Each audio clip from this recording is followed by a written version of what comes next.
Hello friends, easy रेसिपीमध्ये तुमचं सगळ्यांचं खूप स्वागत। आज आपण बनवणार आहोत भरली वांगी। त्याच्यासाठी लागणारं साहित्य आहे सुकं खोबरं, कोथिंबीर, कांदा, आलं, लसूण, शेंगदाणे आणि सफेद तीळ आणि स्वच्छ धुवून घेतलेली वांगी।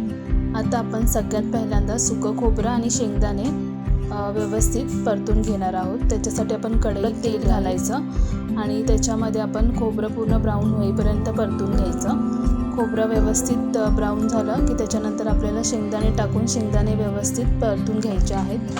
हे व्यवस्थित भाजले शेंगदाणे की आपल्याला आता मिक्सरच्या भांड्यामध्ये सुकं खोबरं आणि कोथिंबीर घालून आधी आपल्याला त्याला व्यवस्थित बारीक करायचं आहे। सुकं खोबरं बारीक झालं की त्याच्यामध्ये आपल्याला शेंगदाणे, आले, लसूण घालून हा मसाला परत व्यवस्थित बारीक करून घ्यायचा आहे। आणि त्याच्यानंतर आता आपण वांग्याला उभे काप दिलेले आहेत आणि मसाला पण बनवला। त्याच्यामध्ये आपण 2 चमचे लाल तिखट मसाला टाकायचा। तुम्ही चवीनुसार जास्त टाकू शकता। त्याच्यामध्ये 1 चमचा हळद, 1 चमचा गरम मसाला आणि 1 चमचा मीठ टाकून आपल्याला हे व्यवस्थित मिक्स करून घ्यायचं आहे।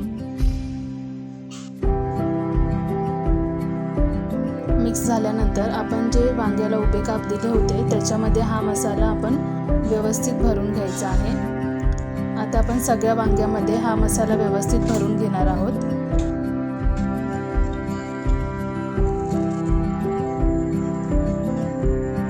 आता आपल्या वांग्यामध्ये व्यवस्थित मसाला भरून झाल्यानंतर आपण कढईमध्ये थोडे जिरे आणि हिंग टाकायचं आहे। जिरे आणि हिंग टाकल्यानंतर थोडा कांदा टाकायचा आहे आणि त्याला व्यवस्थित ब्राऊन होईपर्यंत परतून घ्यायचं आहे।